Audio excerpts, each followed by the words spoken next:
All right, guys. Hey guys. Welcome back. What is up? This is 7Sixteen. My name is Xavier. My name is Adrian. She pointed out that we never mentioned our names before in the beginning of this podcast. I don't think we have. This is kind of it feels new to us. I know. Yeah, we never have before. Yeah. Well, guys, if this is the first time you're here, this is a Christian faith-based podcast. Yes. And we like to get into controversial topics. We like to, give it marriage advice, relationship advice. We also just like to talk about things that we've gone through. We love to be an open book, to be honest. Try to be as transparent as possible. Yeah, and if there's ever a moment of authenticity where, things are getting emotional, we're not going to cut it off. We like everything to be authentic, real. Yeah. We actually don't even discuss too much about our podcast. We try to amongst the both of us keep it fresh, so that way everything is natural and a real reaction between the two of us. It's funny, there'll be times where I'm saying something and he's all like, you're talking too much, don't say anything. And I'm like, yeah, I have to, because you love to talk. I know. But that's why we have a podcast, right? This is perfect for me. I love to talk. Yeah. So in the beginning, I know for our continuous viewers, by the way, thank you for coming. Yes, and thank you. Continuously watching our podcast. And if you're new, just welcome again. Don't forget to hit that subscribe button and comment down below. It really does help out with YouTube and pushing out the whole algorithm. We know how great that is. Yeah. But in the beginning, what we like to do is we like to first go into what we're thankful for, or if we've learned something this week. Yes. And I'm actually going to go first this time because you went first last time. Okay. Calling dibs on our cuffing season. Wait. No.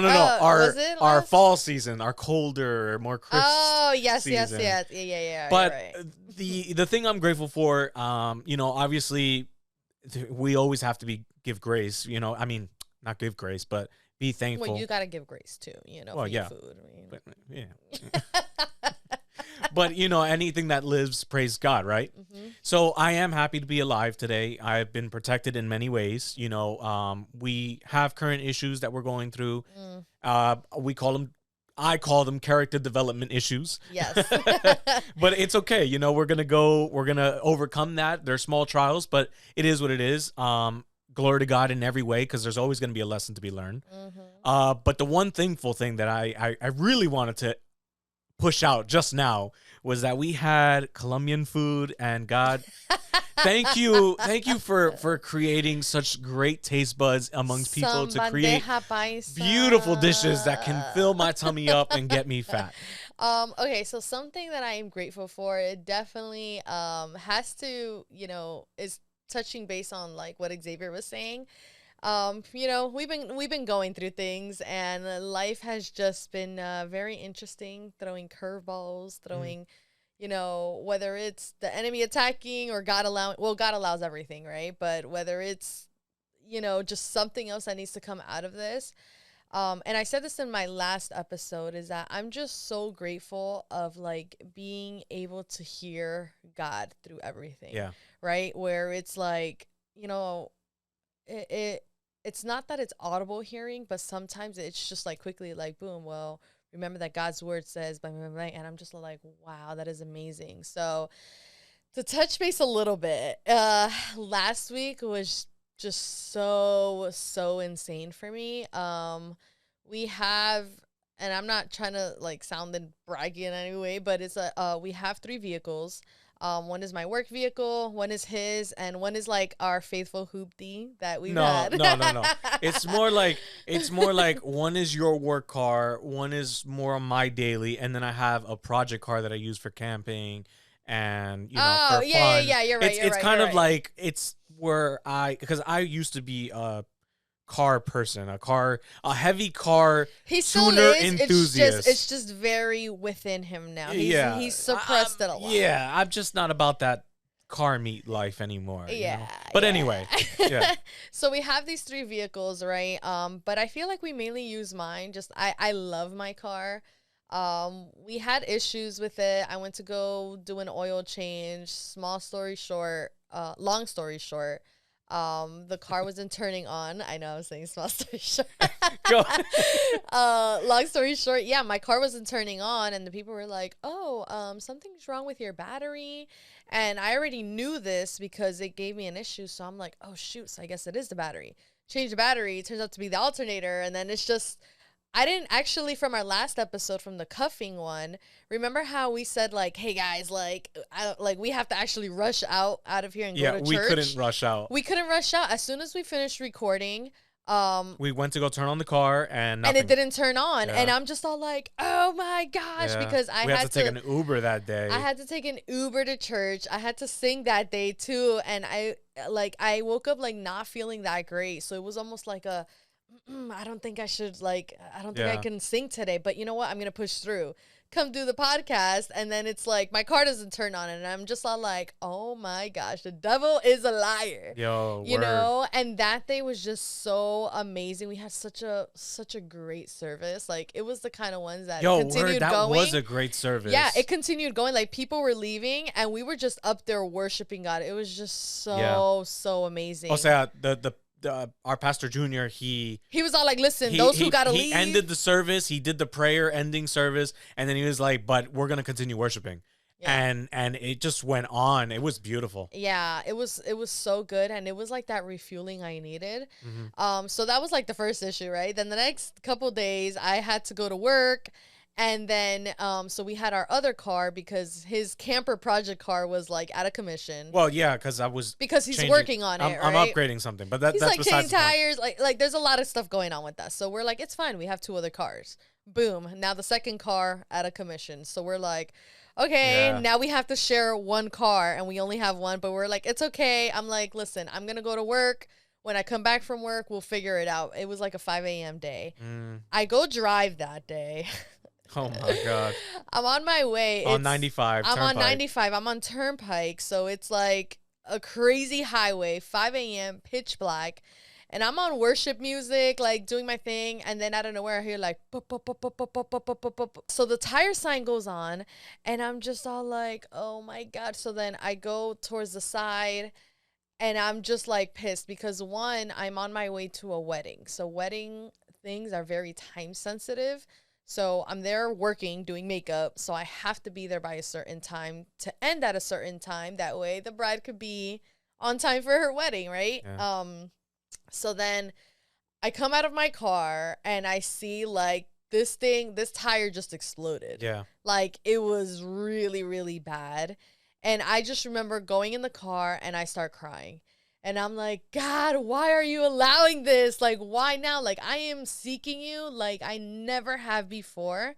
And now it's like things are just coming. And these are just like some things that I'm sharing. Like, you know, when you said that, and I'm sorry to cut you off, but the fact that you said, God, I'm seeking you like never before. Why are you allowing this to happen? Yo, let me just tell you, if that is happening to you, you are doing something right. I know. You are doing something right. But at the moment, you're just like, you question everything. You're just all like, God, I am fasting. Yeah. I am worshiping you every morning. I am making sure you are the first thing I seek in the morning. Like, you know, it's like we're doing our podcast. We're doing ministry work. We're doing, you know, involvement in church. I'm just all like, what am I doing wrong? Like, why is this happening? You know? And I just start crying, and quickly I just remembered the story of Elijah, the prophet Elijah. And I might have put this on Instagram, so if you see it, like, you know, I'm repeating myself, but basically with the story of Elijah, there was the king, I can't remember his name, it sounds like Ammon, but you know, he was basically pissed off with the prophet because he gave Israel like a warning, like, hey, this is what they have planned for you. Don't go and attack them. The king is pissed, and he's all like, no, we need to take this prophet out. So Elijah's with the servant, and at one point they surrounded the city to attack them. So that's kind of how I felt, right? I'm here like, I am surrounded. Like, there's just so many things coming at me, and I don't know how to deal with this, right? And in the Bible, it says that the servant naturally would be freaked out, right? It's like, oh my gosh, there's all these people, goes and tells Elijah, and Elisha's like, no, don't worry, like like we're good, Yeah. you know? And what he does is he tells God, like, please, like, open the eyes of our servant. And I'm actually going to read it super, super quickly here. But it says, and Elisha prayed, open his eyes, Lord, so that he may see. Then the Lord opened the servant's eyes, and he looked and saw hills full of horses and chariots of fire all That's around amazing. Elijah. That's amazing. You know, and you Yeah. don't see them, Right. but they're there. Right. And it's beautiful that he asked for his servants for his eyes to open and be able to see Because that. he knew, but the Could you servant imagine? didn't. Could you imagine? I mean, here we have Elijah, who's obviously a huge servant of God. Mm-hmm. You know, he's connected, right? So this is why he has that kind of faith. He's not like, oh, this we're is why he can good. see that. Yes. But imagine this servant who isn't at his level, right? And gets Yeah. to see all of this. Could you imagine the image? Yeah, I'm just all like, God, why did I ever doubt Yeah, you? for You know? real. So in that moment, it was just all like, man, the devil is attacking me, but I got someone bigger around me that's surrounding me, and I'm not giving up.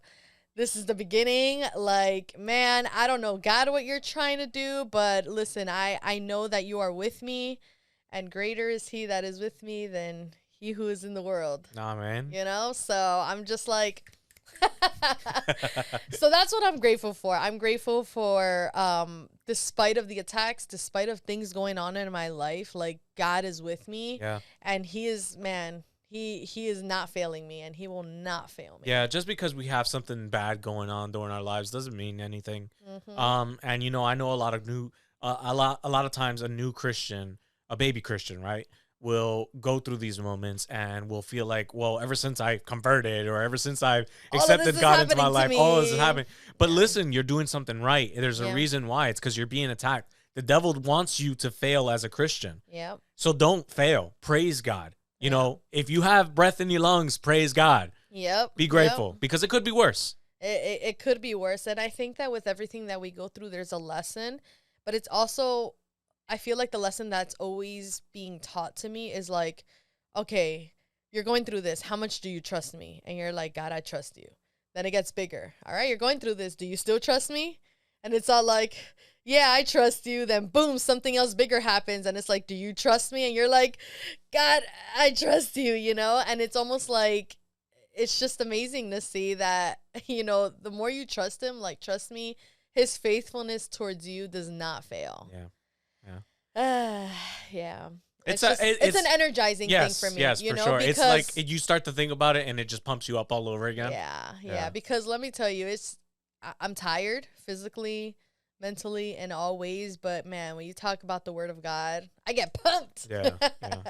But okay, so Yes, I know. I mean, this was a great This what, is the 15 minutes intro, in? probably. I'm so sorry. No, Our no, it's intros are okay. It's never okay. like intros. So the next thing that we like to go into, and you know, for those of you who are new here, we love mugs, and we love mugs because of our love for coffee or her love for Or iced coffee. Xavier's love for coffee. Well, but- my love for coffee, yes. Yeah. I am more. The coffee cups are mainly because of me. Yes. But we like to share the mugs that we have. So this is the part where we do mugshot of today. Mugshot of the day. Of the day. I'm always butchering you always, that. Yeah, mugshot of the day. Yeah. So today I may have used these before. We're actually going to do a whole mug revamp because some of them that we have, we're like, eh. They're boring. They're all right. They're yeah. good mugs, but yeah. They're good, but they're not like cute. Like I can't bring the bigger yellow cup that I have. Yeah. You probably should. No, that is inappropriate. Okay, so this one says, my husband is hotter than this coffee, which if you saw behind the scenes, like, Oh my god. you know, You don't have to reiterate on I this, know. all right? I need some water, all right? but We talk a lot here. But my husband is hot. That's all I'm gonna say. That's Okay. right. Just think that there's some steam coming up from Yeah, there. like, Yeah. For mine, it's coffee break. I personally really like the color of this mug and the simplicity it's a very of it you. because it's just the very me one is the nah, I'm good. But this one I love the color and the quality of the mug. What It's I'm just- saying is that it looks DIY-ish. Yeah. It's got, Xavier like- loves to DIY everything. It's got the a nice color. texture. Yeah. Yeah. It's like matte-ish. That's why I'm saying. Yeah. It's very you. All right, so. But all right, so moving on into, you know, obviously you clicked on this video, you saw the thumbnail, you saw the title, and this is part 2 of our cuffing season, our if you will. relationship series. Our relationship series, yeah, because, you know, like we said in part 1, once it starts getting cooler, you start putting on these nice little sweaters, you start cozying up, you know, those holidays are coming around, Thanksgiving's coming around. You might want to get engaged, or you might want to get in a relationship. The El Novio season coming up. El Novio, the clap pack season comes up.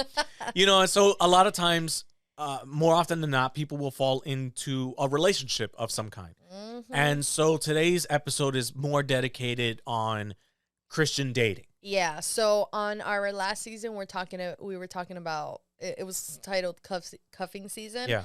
And basically, like, what things you want to look into your future partner, right? Mm-hmm. What things before getting into dating, before even getting into dating. You know, we touched base a lot on that, so that's why it's our part 1. Now for today, it's definitely part 2, where it's like, okay, you actually are dating, so what's the next step? Yeah, you know. So right now we're definitely want to touch base more of, like, you know, what's expected in dating, what does a Christian dating look like, and also, like, what's next after this, right? Is she the one? I feel like that's the biggest question for everyone. But I do want to put a disclaimer out there. This video, although, you know, anybody could really watch it, this video is mainly for someone that is accepting the advice that you shouldn't be with someone. You shouldn't be with somebody out of your faith. You know, what is that? What's that verse? Equally yoked. To be equally yoked. Yeah. Right. And, you know, there's a lot of benefits with being equally yoked to the person that you're with. First of all, setting boundaries in a Christian to Christian relationship is much easier. Yeah. I mean, here we have a Christian, let's say female, who wants to set the boundaries of sex. And I don't want to dive into it just yet, but just to touch on it, right? Here we have a female that wants to touch the boundaries of sex. But now we have a secular male who doesn't really care about religion, might believe in God, but doesn't really respect the idea of going to church or being faithful. And he wants to have sex. How can that female be strict about her boundaries with somebody that's out of, you know, that's out of faith, doesn't really believe?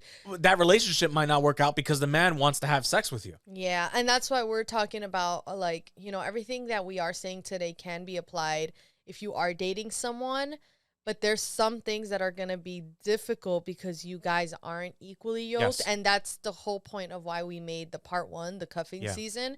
Of finding that one.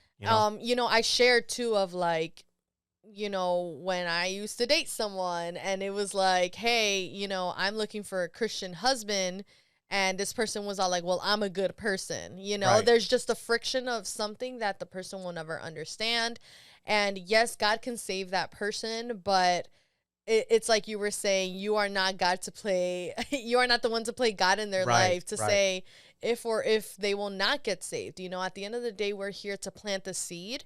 But what happens after that isn't up to really God. Isn't up to us. It's not up to us. You know, it's up to that person, you know, like how that seed will grow, if it will.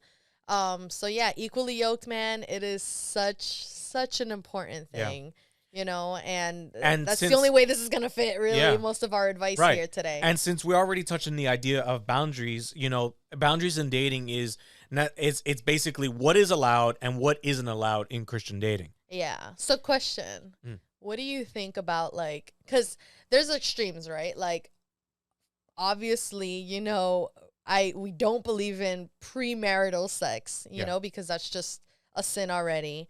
But what do you think about, like, kissing? So for me, kissing, I mean, it's tough, right?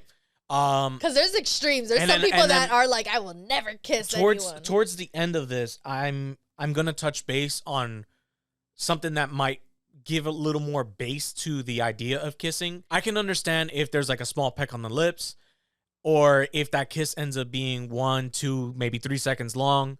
But once you start getting into the makeout session, and you know that little tongue starts coming out, you're opening the gateway to temptation. Yeah. You know, and I'm not going to be a hypocrite and say that never happened to me.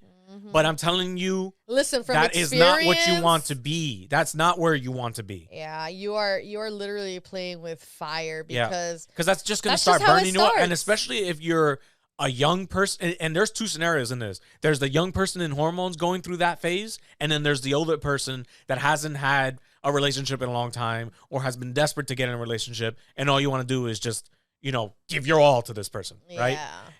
Putting yourself in a make-out position is the first step towards going the wrong direction. Yeah. I mean, I can understand, like, it, I guess getting to that point of, like, where you are, but it really is just so important to, like, give yourself a pause, because I feel like that's just, like, the gateway, right, of, Yeah. like, getting onto, that's just, like, you're just allowing things to, like, further on, because naturally that's how it happens. Yeah, you're going to start developing some heat. And especially if, this person, you started off with a lustful attraction, let's say, that you already started off with heat. You already started off on the wrong path. And you've been looking forward to this moment, if anything. So it's just, you got to check yourself, because kissing can lead to sin.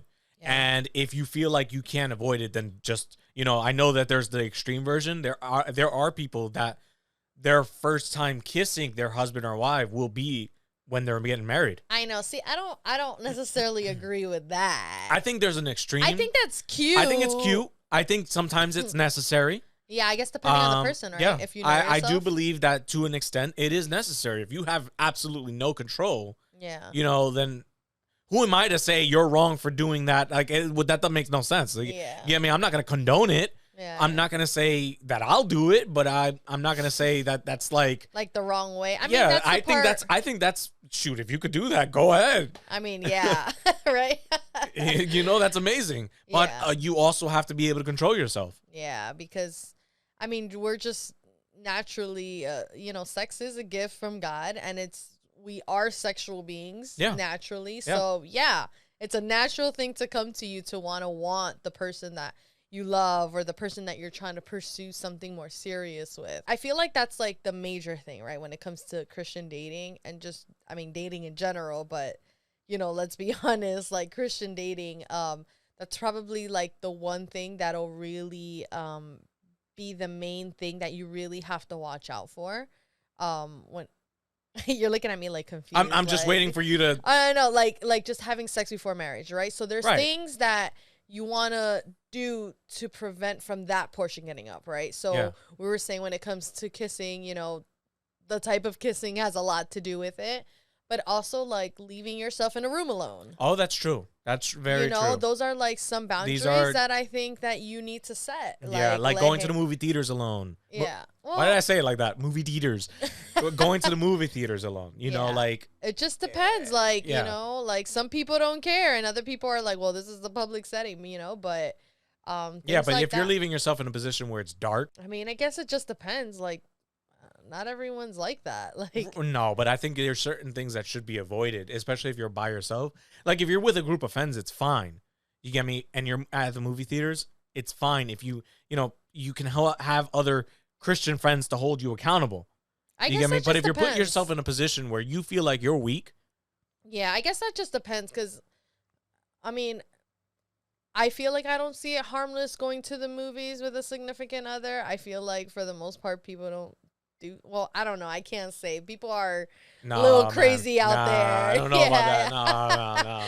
We disagree there. Yeah. Because, what's that verse that, there's a verse in the Bible that even says, the devil will make himself seem like he's of the light. You get me? Like he'll disguise himself. Yeah. And there's just certain situations that you need to use your discernment and stay away from. Yeah. No, that's true. Like if you're even cuddling on a couch, being underneath a blanket. I was just gonna say that. Like why is there a blanket there? Yeah.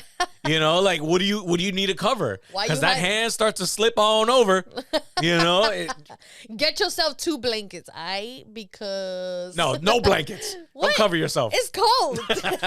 Turn up that heat. That's like another example, just making sure you're not really alone and you're not going to places like, for example, people who, and I actually saw this one Christian couple that they said they went on like I don't know, well, I guess you would say it was like a vacation, but I'm here like, but that's so weird, like, cause they talked about how they were virgins and stuff like that when they got married, but I'm here like, man, that's like being really strong, I feel, Yeah. because if you're away with the person and you're going on vacation, Yeah, you and really you have to have be careful. rooms, like there's literally nobody that can hold you accountable or someone that can keep you in check, you know? So those are the kind of things that I'm saying, like it's just better to stay away Mm-hmm. and have something to look forward to. Yeah, and the You know? devil's going to look for any opportunity to tempt you. Yeah. I mean, look at Jesus when he was walking through the desert, right? You're no better than Jesus. Yeah. Well, you're not better than Jesus. Yeah. You're not better than Jesus, and he still tempted him. He still tried it. Yeah. You know, so He's imagine not like, us you who hungry, turn this to bread. right, then. and imagine us who are weaker. Yeah. You know, who will more likely fall into sin. Yeah. So for me, one thing for sure is, dressing appropriately as well Yeah. is a boundary. You don't want to tempt your boyfriend, for females, you don't want to tempt your boyfriend into something that you're wearing. Obviously. Wait, guys can do it too. You're right. But I'm only saying females first because we're the weaker ones. Women Yeah. tend to be the women tend to be stronger in that area. Especially a God-fearing woman. Yeah. They tend to be stronger. Not for nothing, I feel like hormones for us kick in faster. Yeah. Or we're just weaker to the idea. Yeah. And although yes, guys, you should be modest as well. You shouldn't be trying to attempt your girlfriend into anything that, the both of you shouldn't be doing, obviously. Yeah. But these are boundaries you want to make as well. Yeah, my mom would always say, like, hey, listen, to a man, everything enters his eyes first. Mhm. All the time. And I'd be like, all right. But then it's like, I would understand, like, yeah, you just don't want to put yourself in that. You don't want to be, man, all these Spanish things are coming to my head now. Because I'm telling you, my mom has, like, repeated so many things to me in my life. But she would always be like, no quieres hacer piedra de tropiezo para otra persona, which is like, you don't want to be a stumbling block onto someone else, Yeah. And especially your boyfriend, Yeah. and but You just have to, for one, the both of you should be respecting each other. And, Yeah. all of this is like, 716 is based on fruits, right? Based on, the fruits that you show, the fruits that you bear, right? And if your partner or the person you're dating is leading you into a sinful life, yeah. their fruits are going to contaminate yours. Yeah, they're looking a little rotten. Right. So you have to be careful with who this person is. Use that discernment and see, what are the fruits that this person is showing? Well, this is the part where, is this person easily able to sleep with you? Yeah. That's already a bad sign. Like, are they throwing themselves at me? Am I the one that always has to say no to them? Right. Right. You know? shouldn't be putting yourself in this kind of situation Yeah. where you need to be in an argument or in a back and forth relationship of how to correct a Christian person. You Yeah. shouldn't have to be saying, you shouldn't have to put yourself in a position where it's like you're teaching them how to be a Christian. Yeah. This is why you set boundaries, and this is why you set boundaries. This is why you're dating a Christian person to begin with. Yeah. Because you're looking for those healthy, clean fruits that, God says we should have. Yeah. I mean, and this is the part where, like, yes, getting to know someone. I mean, dating is that perfect time to get to know someone, right? You don't want to jump from relationship to relationship, but naturally some things, they won't show up, right away. Yeah. But when I was saying with the guys thing, it's because online you be seeing all these girls with things like, oh yes, gray sweatpants season is coming up, and I'm like, no, that's bro, true. That's true. like, that's so because crazy. guys will wear like joggers or whatever that really compress in the areas that women want to see, I guess. I don't know, like it's a little, yeah, just a little too detailing of areas, and it's all like, bro, like, right. You should be, if for guys and girls, you should be, modest in the way you dress. in every way, Yeah. But we did wanna definitely talk on the sense of sex, right? Because I feel like the biggest thing that you hear in and out of Christian dating is a lot of like, okay, well, the reason why we're having sex or the reason why we're living together is because I need to know if he's going to be a good, suitable partner. The compatible, the manipulation behind being compatible. Yeah, being compatible. I want to live with him because, you know, is he going to be a good husband? Is he, you Right. know, do we work well together and stuff like that? So what do you think about that? Like, Well, for one, you know, sex before marriage is a sin. I mean, that's an obvious no, right?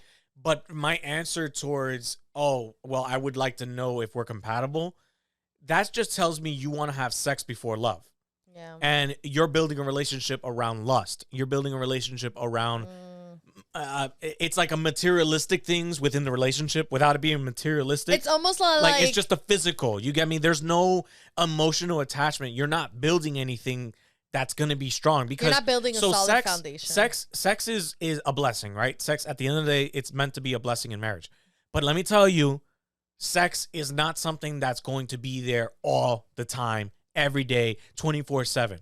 When sex isn't there, what needs to keep you is love. And if love wasn't there to begin with, how do you expect to continue that relationship? Ooh, fuego. You know, like But it's just not gonna work out. It's 100% true. You know, like, just this whole idea of like, I feel like that almost sounds like gold digger-ish, right? In the sense of What do you mean?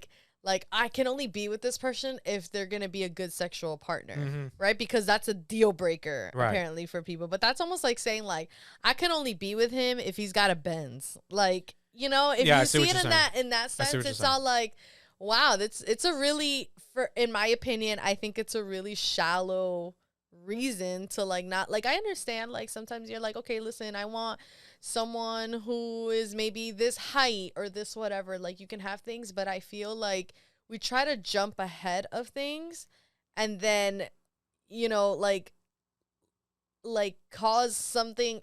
I don't even know where I'm losing my words, but basically it's like you're trying to go for the promise first when that's just supposed to be a gift at the end of the day. Yeah. You know, like sex is really just the icing on the cake, but marriage is just so much more than that. And like finding your life partner, like the one that will do everything with you, the one that will deal with struggles with, like that is just a whole nother thing, you know? And let me just tell you, like the one thing that I can always say, it's like, you have a lifetime together to figure out how sex is going to work, like to see what things you like, the other person likes.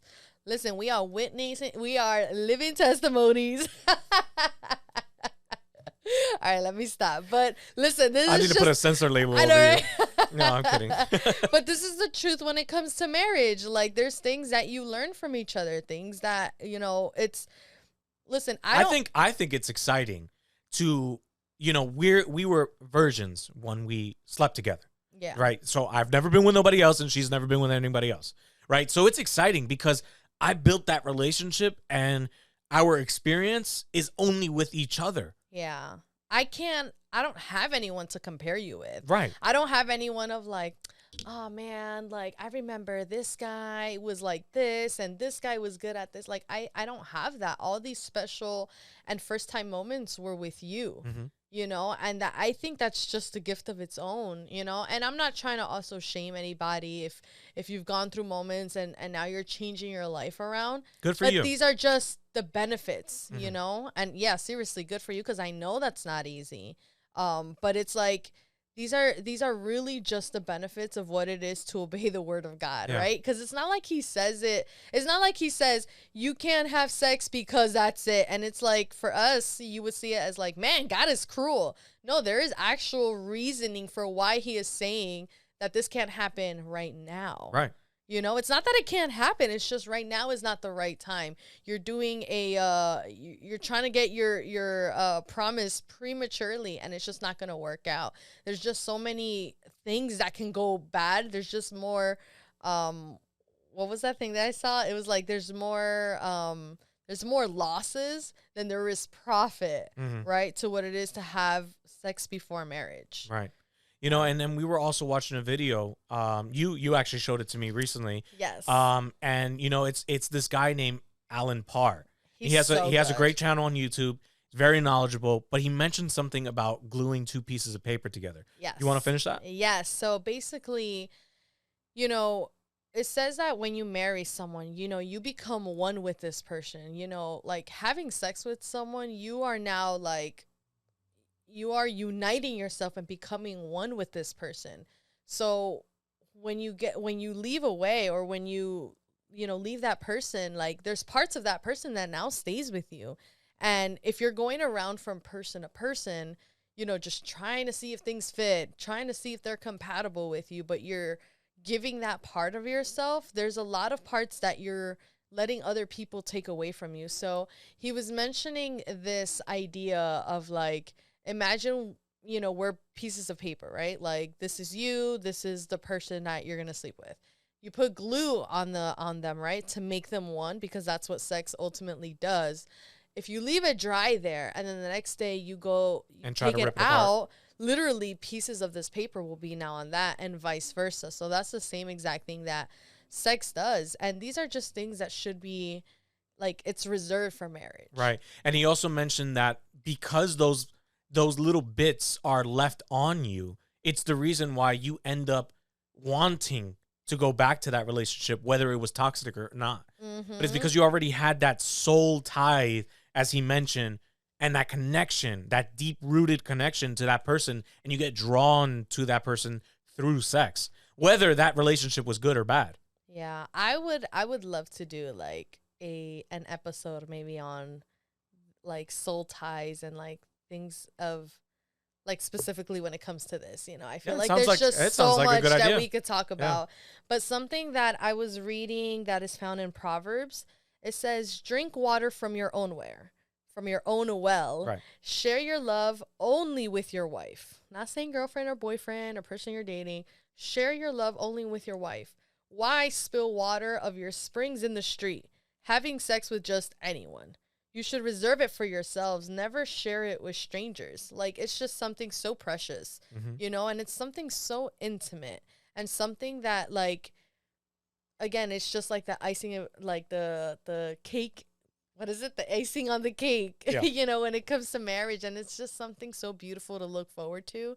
But if you start defining your relationship by your sex, man, you are on the wrong path. Yep. Like, that is just not the way to view your relationship. Because there's even people that get so blinded by sex that you can't even judge if this person is good. You can't make correct decisions. Because you're so infatuated by the idea of sex. But what happens when that fades away? You're going to be stuck. Yeah. And some people might be in abusive relationships because of that sexual relationship you started off with. Yeah. There's also another verse in 1 Corinthians chapter 6, verse 18. Flee from sexual immorality. All other sins a person commits are outside the body, but whoever sins sexually sins against their own body. Yeah. I mean, think about it. The Holy Spirit lives within us, right? So every time you're sinning against your own body, it's like the Holy Spirit is like there, and it's like, bro, what are you doing? That's right. And then, and then another verse that's in Corinthians, 1 Corinthians chapter 7, 8 through 9, it says, now to the unmarried and the widows I say, it is good for them to stay unmarried, as I do. But if they cannot control themselves, they should marry, for it is better to marry than to burn with passion. Yeah. So if like, this is just something that's like constantly happening and it's hard to stay away from this person. I mean, if you're sleeping with this person and you think they're compatible and you like them or you love them, whatever the case may be, then get married. Because like they said, it's better to, it is better. It is better to marry than to burn. I didn't want to say it's better to burn than to marry. It is better to burn than to marry with passion. No, it is better to marry than to burn with passion. Yeah, I mean, just think about like all the things that can happen. Like, that's how sometimes unwanted pregnancies happen. That's how, like, just going from person to person, how you catch things. Like, there's just a lot of consequence that can come. There's too much to lose. There's a lot to lose. It's not like... and then what if the frustrating thing is, what if you end up having sex with this person, you built such a relationship around this person, or you thought it was a love relationship, it turned out to be a sex relationship, and then for it to be all gone. Yeah. You're going to want to wish you reserved it for the next person. What if that person was the one to be? You're like, dang, I gave this all up to a person and he wasn't even my husband. Yep. Like, if anything, I feel like used, Yeah. I feel like all those things, like they leave you with a form of sadness and unsatisfaction, because it's all like, wow, like I gave all that up. Yeah, and I do want to put up, I do want to mention, if you're a person that already had sex, if you're a person that's struggling in that area, but you're trying to fix yourself and you're trying to get yourself on the right path, we did say it before, we congratulate you for it. I know that that's not easy. Once you start having sex, it's not a matter of stopping having sex. Yeah, It's 'cause not you that already, easy. 'cause you You already kind of get did. addicted to the dopamine that comes from it. Mm-hmm. But listen, we're not judging you. We're not saying, you're an evil person or anything like that. But Mm-hmm. we do want to say that this is the way to be. Yeah. And if you're currently struggling, take this as advice, Yeah. seeking the counsel, being wise and seeking the counsel, Mm-hmm. and actually trying to get yourself in the right path. Don't take it as we're judging you and we're saying you're just going to go to hell. No, because I feel like it happens to a lot of people, but you know, first and foremost, like you just don't want to sin against God, because the more that you sin, the further you get away from Him. And you stop hearing His voice. You stop hearing His voice. Like, there's just so many things that go downhill from the moment you sin, right? Yeah. And this isn't just when it comes to sex. This is any kind of sin. You start to lie a lot. And then next thing you know, like, God's like, what's going on? Like, I can't abide where there's sin. Our pastor, actually, before he became a pastor, he was saying how he used to live with his wife, which is our pastora, and they were having sex, but they weren't married. And then he found God, and then he quickly thought, like, I don't want to dishonor God. And he's all like, all right, we're not gonna do anything while still living together. He's all like, but we need to get married quick. Yeah, yeah. And I like that you're mentioning that part, because now we're talking about time frame. Yeah. There's always this question that how long should I date? And for Christians personally, we dated for 8 years, and it was too long. It was too long. There's a reason why we dated for 8 years. If you don't know already, we're high school sweethearts, and we've been dating since freshman year. We were 14 We started years at 14, old. Yeah. and we've literally reached that half-year mark of our lives. Yeah. We're 14 years together, going on 15, and we're almost 7 years married. Yeah. So when we got married, yeah, we were 8 years together already. Yes, and that's a long time. And that is way too long. That's also way too long, because you're putting yourself further into this relationship. You're going to get yourselves married with them. And I remember thinking to myself, well, I can have sex with her because, I'm going to marry her. So I guess it's you okay. Start justifying. Right. Things. Because you get tired of waiting. Mm-hmm. So ideally, a Christian, I personally feel like a Christian shouldn't wait too long. I'm not going to put a time frame on it, because everybody has, their own strengths and weaknesses. Yeah. But personally, I feel like a Christian should not date for too long. Yeah. We've heard all kind of stories, right? But this just goes back into that Corinthian verse where it's like it's better to marry than to burn with passion. Yeah. If you feel like you can't hold yourself, but you feel like this person might just be the one, or you actually love this person, ruin things. You want to commit, get married. Don't fall into sin because you couldn't wait any longer. Yeah, and I mean, we've seen all case scenarios work, right? Like, we were just having this conversation of, like, we've seen people who were, just going out for 3 months and then get married. Yeah. We have us that, we were together for 8 years and we're, like, basically going on 7 years strong. So it's like, it works differently, and vice versa. Like, I've seen people that were dating for so long gets married and gets divorced quickly. Yes. So it really, time frame is not going to change anything. Time frame is very different from everyone, but as a Christian, it is difficult. Like, if you're not busy, if you're, just at this point where you want to settle down, and, like, there's just so much that can go wrong if you're dating for, like, a long time. And I know that a lot of, especially, people our age, they'll say, well, I don't want to get married yet because I don't feel ready. Yeah. Well, what is it that you don't feel ready for? Because I know that there's this financial idea of not being ready, but these are all things that we need to talk about beforehand. Yeah. I mean, that's like a whole nother thing, right? Where I feel like being ready for marriage, man, there's there's a lot that goes into that conversation because it's not just the sex part, you know, because you're not just going to also marry someone just for sex. You have to make sure that this person is the one for you. Either you're not going to have sex with them, and if you feel like you have to, or if you feel like you want to, but you know this person isn't for you, then you just have to break it off, honestly. But what was I going to say? There's a couple of things that you want to look forward to. You know, you want to talk about finances. Yep. And finances is a big one because you guys and girls, you have to find out where do they stand. You know, if you're already deep into this relationship, right? You think to yourself, you watch this podcast, you've watched other videos, you're thinking to yourself now, well, maybe, you know, maybe it might be time. And you haven't asked these hard questions like, what's your credit score? I was so I think scared it's time to to I think it's time to ask what's your credit score. What's your credit score? What's your debt looking like? Right. You know, like, do you have student loans? Are you good at managing credit cards? Are you good at managing your rent? Are you good at managing your car note? Yeah. You know, these are things that you got to ask for. Are you late on payments? This stuff we'll discover. And, you know, if you don't discover it now, you're going to discover it in marriage. You don't want to discover it in marriage, though. Because, and then now all their burdens are on you or vice versa. And you're like, I didn't sign up for this. Right. Yeah, like it's not like the person doesn't love you, but also like you weren't really transparent with them. Yeah, and you know, honestly, to me, time frame, it all comes down to how fast you ask the hard questions. Yeah, I think because so how too. fast you ask the hard questions allows you to discover this person. Yeah. You're not fully gonna know.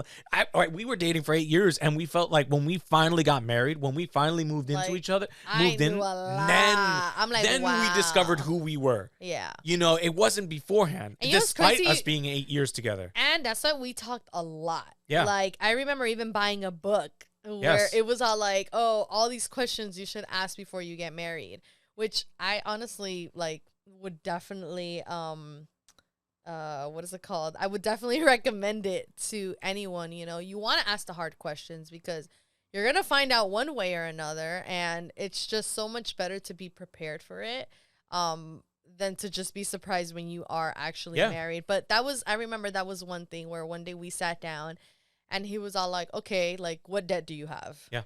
What? And I'm just all like, and we have to take care of it. I don't want to talk about my credit card. Right. And we have to take care of it. But we had to, you know, because at the end of the day, we're now uniting our credit. Marriage is an expense. Yep. Marriage is not, I mean, if we're talking about debt, that means you don't really have deep rolling money. So getting into a marriage is another debt in itself. Yeah. You know, and marriages in New Jersey average $80,000. Which is crazy. That's insane to me. But you know, you can easily get a $5,000 wedding and be done with it, right? Yeah. But you know, and even with that $5,000 is still it's still $5,000. And like, if you're in debt, then you know, you probably don't have the $5,000. Negative blank $1,000 right now. Yeah. You know, so all of these are things that you need to talk about. And the sooner you talk about these harder questions, the sooner you are getting yourself towards marriage.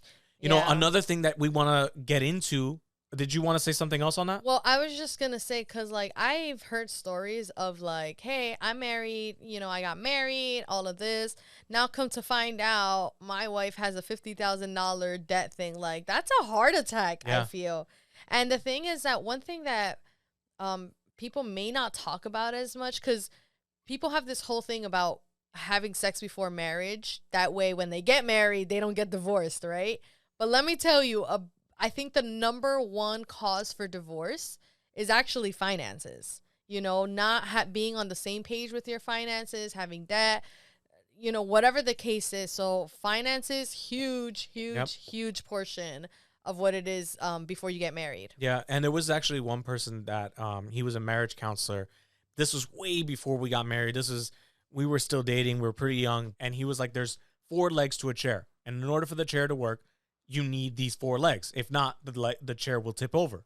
Yeah. Right. So the marriage is the representation of the chair, right? And if one of those legs are missing, you're gonna tip over. Yeah.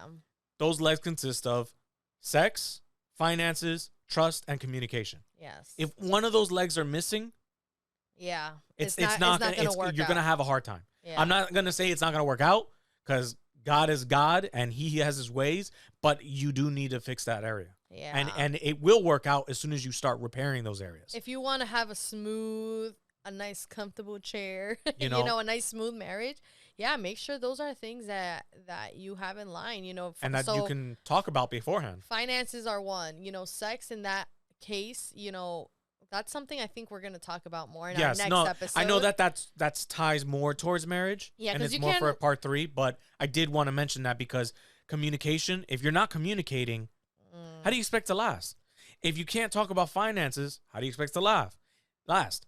If you can't trust your other person, how do you expect to last? Yeah, if you're like constantly jealous, if you're like, if I marry this person, I'm gonna live with them, and I'll you never. should No, not. you need to trust. You can't live your life thinking like, oh, is this person doing this right? Right. Or is this person, are they lying to me? Whether it means like a cheating thing or whether they're just lying about something small, you can't live that way. Yeah. Yeah. And there's nothing wrong with you trying to get these things uncovered. Yeah. What is your boyfriend surfing for, looking for on IG? Yeah. Is he liking other girls' posts? Or is your girl liking other guys' posts? These are things you have to uncover. Yeah. That way you don't have any issues. Yeah. Right? And if you And if you're uncomfortable with something, yes, say it. Yes, like, for real. I just listen. There's Coming nothing- from someone. Go I'm ahead. sorry. Go on. No. Go for it. Go for it. I was just gonna say I used to be someone who, if I was mad, I'm really good. Well, I can be really good at hiding it. Now we're married, so he knows me like pretty well. Like I could twitch, and he's all like, "Yo, what was that twitch about? Is it because you got mad about this? But before, when we were dating, like I hate the idea of being vulnerable to my feelings. So if something upsetted me, if you did something to offend me, if I'm disappointed or whatever the case is, if I'm jealous, anything like that, like I would just suppress it in and not say a word about it. Right. And that's just so unhealthy because I remember like when we were now engaged, like we had this conversation of, he was just like, how am I supposed to help fix something if I don't even know what's going on? Right. It's like, that's really unfair of me for me to hold something over his head that I never even communicated to him that was an issue. So now I'm like an over communicator. It's probably not the best thing, but it's still I could probably good. tone it down a little bit, but I'm telling you, I would rather over communicate than under communicate. Yeah. And I don't like this idea of not communicating for the sake of picking your battles. Picking your battles. And I understand it and I respect that to a sense. But if you're a person that needs to communicate, all you're going to do is build up and blow up. Yeah. That fits for specific people. Everybody has their relationship that works a specific way. Well, you know what I think is like a bad over communication example is like, I don't know, like you could do something like, oh, why'd you shut the door that way? Why'd you this? I didn't like the way you this. Like, but you're saying it like that, like you're communicating everything that disappointed you every second then and there. That's different. And it's little things that I can understand. Choose your battles, right? But if it's something that is really going to linger on with you and it's really going to affect you. And it's going to make you question who that person is. Yeah, it's all like clear it out. Yeah. Clear it out and just make sure you're good. And even if that person talked to you in a way where you felt disrespected, clear it out. Yeah. So that way you don't have that issue in the future. Yeah. What if that develops into a more toxic behavior? Well, that's where what happens. That person is now disrespecting you or making you feel belittled. Well, because you never corrected it to begin with. Well, yeah, and that's the thing. Like these bigger issues don't happen in one shot, all the way. Because the it started with something small. Right, because the person's not going to show you their true colors right from the beginning. Yeah. But the minute that it's showing, even a little bit, or developing, you snap it right there and then. Yeah, you're like, hey, listen, I don't like this. Do not do this. Yeah. Boom. That's it. Period. And that's it. Fixed. Now you don't have an ongoing issue that could possibly, this is a worst case scenario, but something that could lead to divorce because you snipped it right in the butt. Yeah. And another thing that we want to get into is deep rooting personalities because we're already talking about attitudes and stuff like that. How does this person behave around their family? How does this person behave around their parents? That's a big thing, like especially for girls. Girls would say, if you really want to know the kind of man you're marrying, see how he teaches his mother. Treats his mother. What did I say? Teaches. Oh, teaches. That too. No, I'm kidding. I'm kidding. Imagine.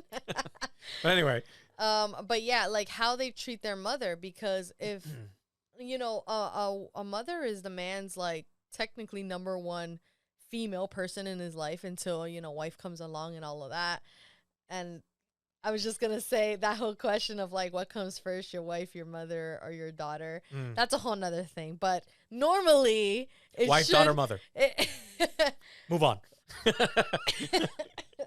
I'm like coughing up here. But yes, while you're dating, normally the number one female in a man's life is usually the mother if she's around.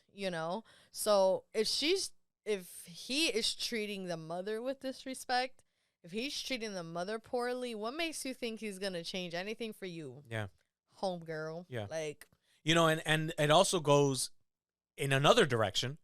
If said person, because man or female, is a mama's boy or mama's girl, that'll show as well. Oh yeah. If they're highly reliant on their parents, what do you think they're gonna do when they're married to you? They're gonna be highly relied on you to fill that role. Or they're just not going to be around because they need to be next to mama. Yeah. There's a lot. I feel like mama's boys are a big thing, actually. Mama's boys are a big thing, and I think it's daddy's girl. And daddy's girls are big things, So it's but like... we're not... I don't want to categorize... It can be either no. or. I'm not trying to categorize. I'm just saying, like, that those are common things that you hear about. But these are just things that you need to establish, like... Let's say you're engaged or you're thinking about getting engaged and all of that. You need to start thinking like, hey, within your family, like up to what point are they going to get into our business? Like stuff like that, because there's conversations that you have as a married couple that your family isn't supposed to be a part of. Yep. And it's damaging too. It is your family, it's your relationship. It's not like our family. It's damaging too, because let's say Adrian goes to her mom and says, "Oh, Xavier was treating me like this, and that," but doesn't say the full story, right? Yeah. Because it always takes two to get into an argument, right? I mean, obviously there are moments where the guy or girl might mess up or whatever it is, right? But let's say this scenario, Adrian goes to her mom and says, "Oh, Xavier was treating me like this." Do you think that she's going to defend me? No, she's going to defend Adrian. Yeah. She's going to now get this personality or this perspective of me. It's going to damage our relationship, but she didn't talk about how she treated me for me to treat her like this. That's like what you want to avoid. It's kind of like these are signs that lead to that. Not signs. These are things you want to establish. Like, hey, with your family, just like understand that once we're married, there's certain things that I don't expect you to share with, everyone or with your, because it's like they have that whole thing of like sometimes girls within girlfriends, like they'll share everything. Like, oh, let me tell you about my man that he did, blah, blah, blah, blah. Those are bad qualities to have, but it's like, and especially within marriage, like, and you're leading up to it, you definitely want to tackle that point of like, hey, just to let you know, like, these are things that are private. This is intimacy. Yeah. It's like from personality to like relationship wise, like physical, like it's all very intimate, and someone is being vulnerable with you now. Yeah. So it's not healthy to just say everything to a family member. Yeah. Yes, you need advice. Yes, seek out counsel. Yes, I'm not saying stay quiet about things, but just there's certain things that do need you just need to be careful for it.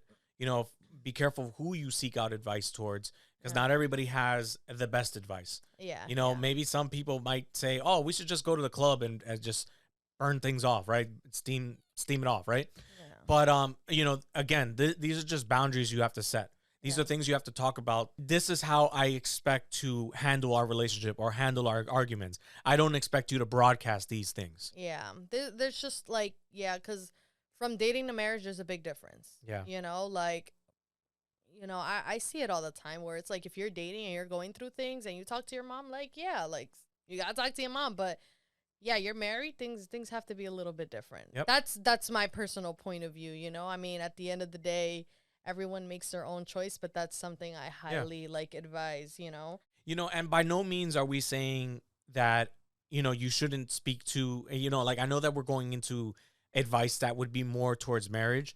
And, obviously, you still need to seek out advice and ask your parents, or what they think about your girlfriend or your boyfriend or whatever. Yeah.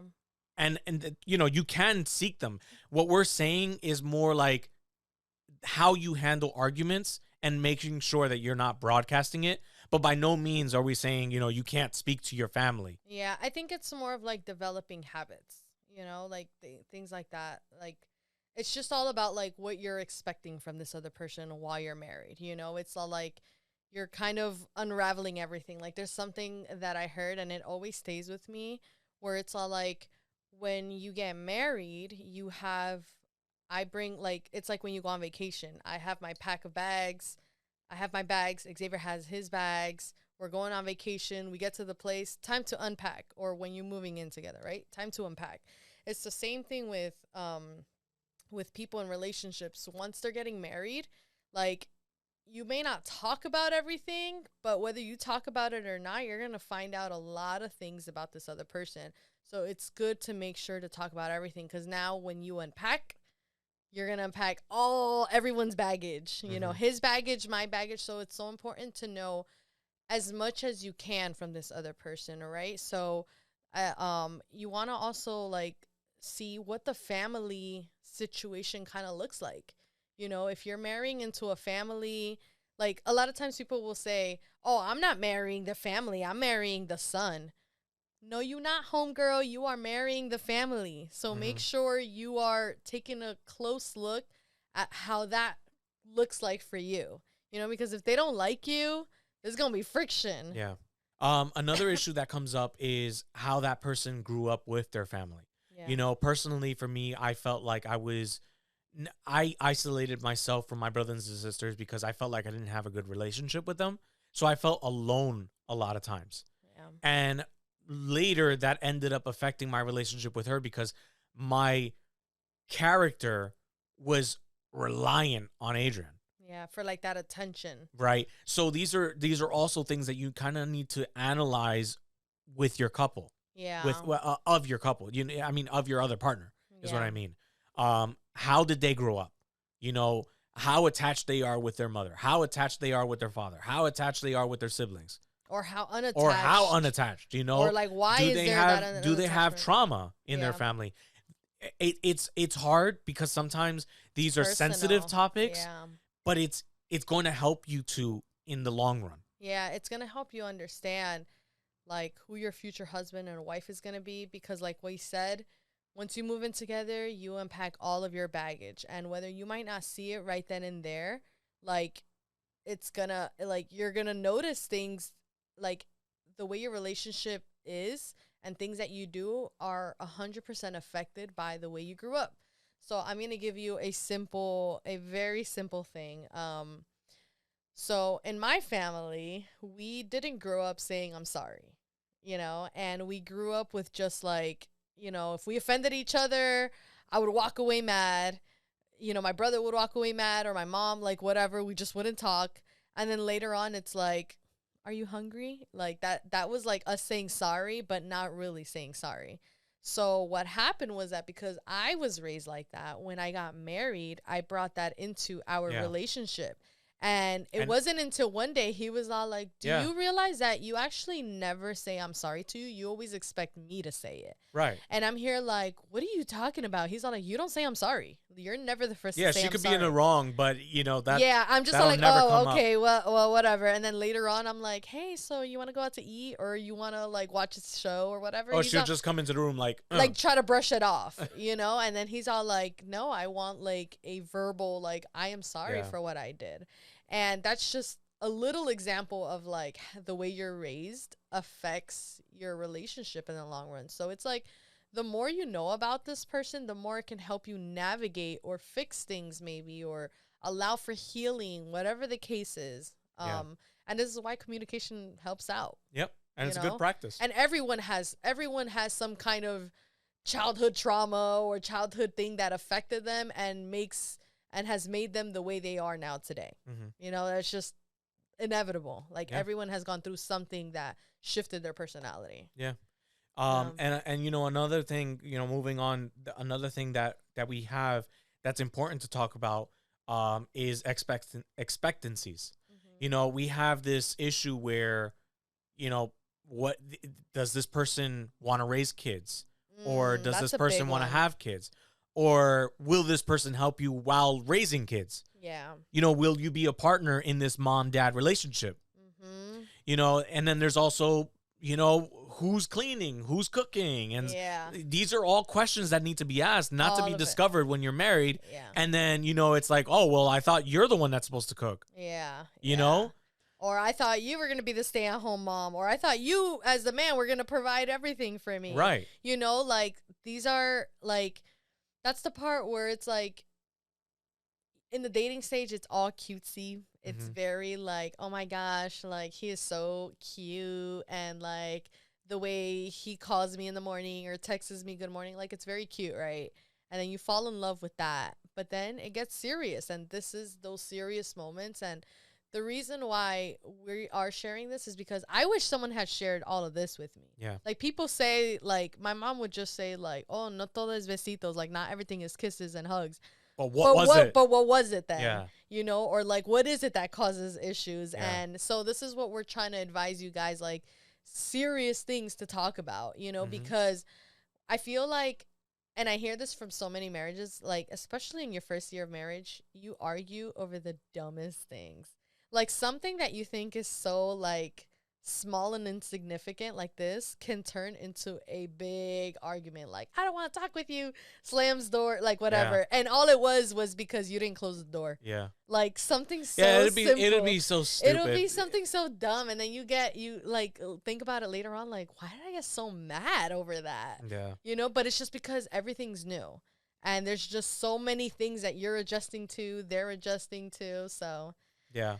But more on that in episode 3. yeah, I know. I know. Part Sorry. 3. I know we're doing a lot of marriage stuff because we Yeah. learn a couple things here and there in the 7 years. No, but it's all applicable, you know, Yeah. like a lot of what you start with in dating leads into marriage. And you know, some of you might be thinking, well, I'm just dating this person, like I'm not, you know, It's like, gonna lead to but this. listen, you know, one thing for sure, if you're dating Christians, if you're dating Christians, if you're dating, Though. you should be serious with this person. You shouldn't be playing with their feelings. Yeah. You know, so when you're dating, and I'm thinking you're dating because you are being intentional and Yeah. because you do plan on getting married at some point and you're trying this out. That's why we're talking so serious in this tone. You get me? Because it's like you're dating because you're trying to lead up to marriage. Yeah. So if you're just dating to fling around and, you know, like just try things out, that's not necessarily ready the to goal. date. Yeah, Yeah. you're not ready. Yeah. You're just kind of being You don't want to be a alone, toy at this I guess. point. Yeah. Yeah, you're playing with other people's You feelings. want to arm candy? I I don't know. know. I don't know what it is, but you're not being serious. So But going back to like the expectancies, if you're, you know, again, conversations to have because you're getting serious about this person and you want to know more about them, I think kids is a big one. yeah, Because I've heard so many cases where the girl will mention to the guy like, "Oh my gosh, like I would love to have this amount of kids." And the guy's like, I don't really want to have kids." And then the girl gets stunned. but you built this whole relationship. But also, not only that, like obviously at that point it's like I'm not just going to break up with him because, you know, Right. I love him. But think about it this way. A lot of times people will be like, "Oh, it's fine. I'm going to change his mind." No, No, not really. don't And what go in happens- that way because what if he doesn't? Yeah, that's a huge gamble. And most of the times they don't. Yeah, Most of the time. and, And if they it's do, kind of selfish, honestly, because it's Yeah. like not for nothing. Like, all right, so I'm gonna go into this relationship hoping that I can change you. yeah. You said already, you made it clear you want no kids, right? But I'm thinking, and I'll manipulate him, or I'll get him to change his mind, or I'll get her to change her mind. And meanwhile, the other person's all like, "Great, like he Yeah, said they yes think to you're no on kids. board. We're good. She Yeah. knows how I want, or he knows what I want." And then it turns out it's not like that. And Yeah. I've heard like marriages break off after 10 years Yeah. because they're like, "Well, he didn't want to have kids." And Well, it's all like, "Did you not have that conversation Right. before you got married?" Right. And then they're like, "Well, yeah, I did, but I thought he would change his mind." No, that's not And- that's not how it works. And same thing goes actually with dating. I feel like, I mean, you don't hear this in Christian dating, obviously, but definitely like in more secular, it's like when you hear people that say, I don't believe in marriage, that's like a huge like red flag for me already. Yeah, it's Yeah. all like, and then people think, oh, I'm gonna change him. Like, you're not. No, that person does not believe in commitment. Yeah, if they do, like maybe they might change, but that's a huge gamble and a huge heartbreak That's for also you. Like the that loss of it is so high. but that's also going into stop trying to play God in that person's life. Yeah. You shouldn't have gotten that relationship to begin with. Yeah, yeah. And all right, before we end it here, I actually want to leave you guys with a verse that Adrian brought up. Yes. Can you read that for us?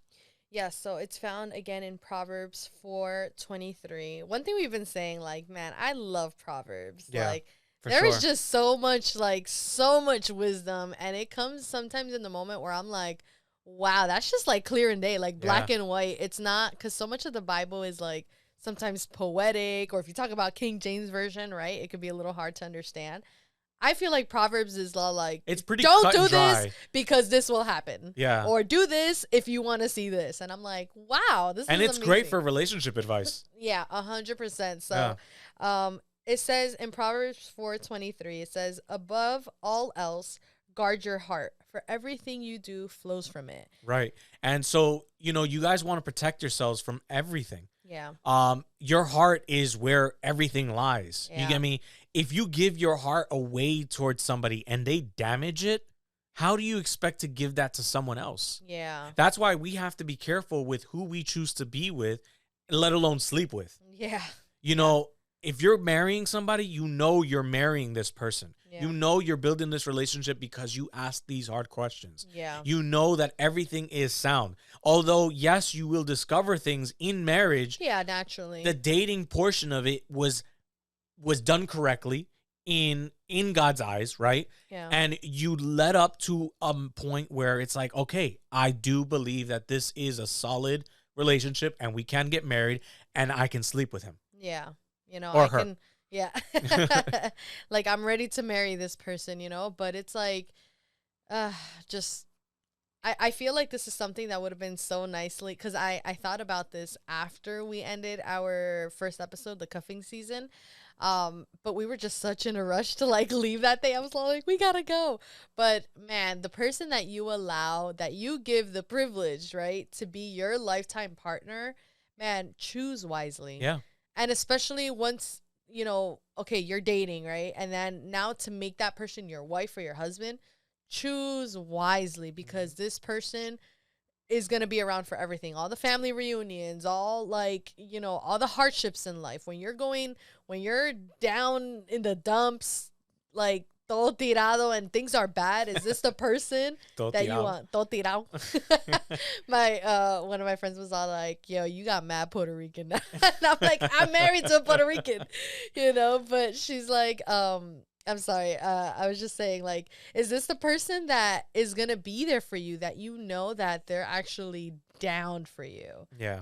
So guard your heart, because, yeah, once you do get like a heartbreak, or you realize that this person is leading you towards something bad, like, man, everything just gets affected. Everything. And you really don't want to be in a relationship where you're giving and you're pouring your heart out, but you're not receiving anything. Yeah, that's it's like you can't pour from an empty cup. Yeah. And this goes for relationships, this goes for friendships, this goes for family, this goes for everything. Just guard your heart in this way, and you should be fine. You'll protect yourself from getting hurt and hurting others. How many people have gotten hurt to a point where they're so damaged they want to damage others? Yeah, that actually happens all the time. We're actually in a generation that's like that. Yeah, that everyone's so hurt that they want to hurt everyone else. Exactly.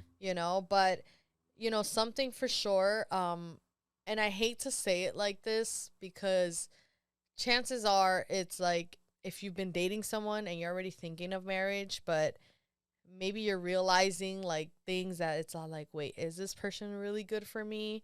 Like, but I've been with them for so long, I can't just break it off. Just know that there is a way to back out. You're not married yet. Yeah, that's true. If something is not seeming fit, if there's no peace in your heart, like, there's still a chance, because it's either that or it's going to happen later on in the future. Yeah. How many times have we spoken to someone where they said, I should have just listened to the signs? Yes. Yep. You know the signs are there. Mm-hmm. If you're choosing not to listen to it, you're the only one to blame. If you're choosing to ignore all these red flags, like, I could change them and I can this, it's like, no, like you're looking at it the wrong way, and it's not gonna look pretty. Yep.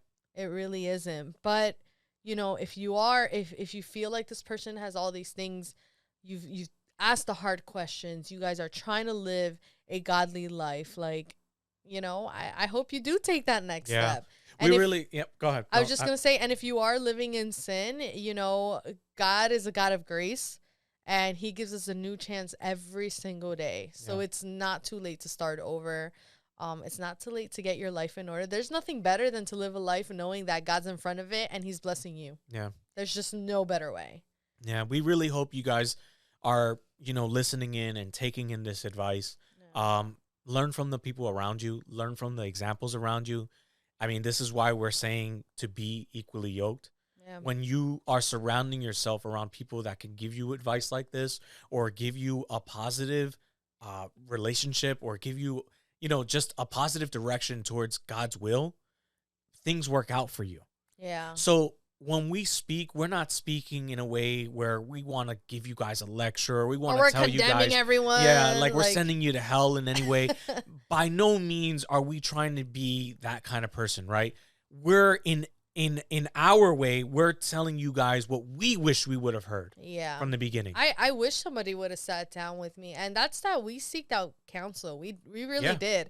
You know, we spoke to our pastors, spoke to my mom, spoke to parents, spoke to married people. But sometimes you don't always think about it right then and there. But, you know, now God's given us this opportunity to be able to share our experiences.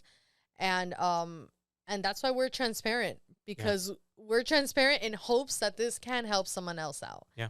You know, but I just, you know, thank you for for listening in. I don't even know how long it's been. We were like, babe, we cannot keep passing an hour. No, but you know what? If you have listened this far, I really appreciate you guys. Yes. You guys are awesome. Yeah. Continue giving us the feedback that we've been receiving. If there's something that, you know, an advice that you guys want to give, because this is you know, it's based on giving relationship advice, right? It's community. So if there's something that we missed out and you want to put in the comments, go right ahead. You don't even know how many people can benefit based on that comment. Yep. Don't feel to yourself, oh no, somebody might not hear me. No, if you feel something in your heart, it's God putting it there. So go ahead and type that in the comment section. But other than that, guys, you know, like we said, we appreciate you guys for listening in.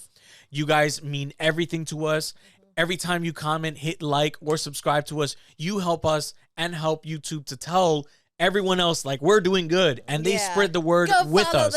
Yeah. So go ahead and hit that like button. Go ahead and comment. Go ahead and subscribe. Oh my gosh! And our next episode, I'm so excited. Yes, we are gonna have a special guest. We have two special guests. Oh actually. Yes, that's right.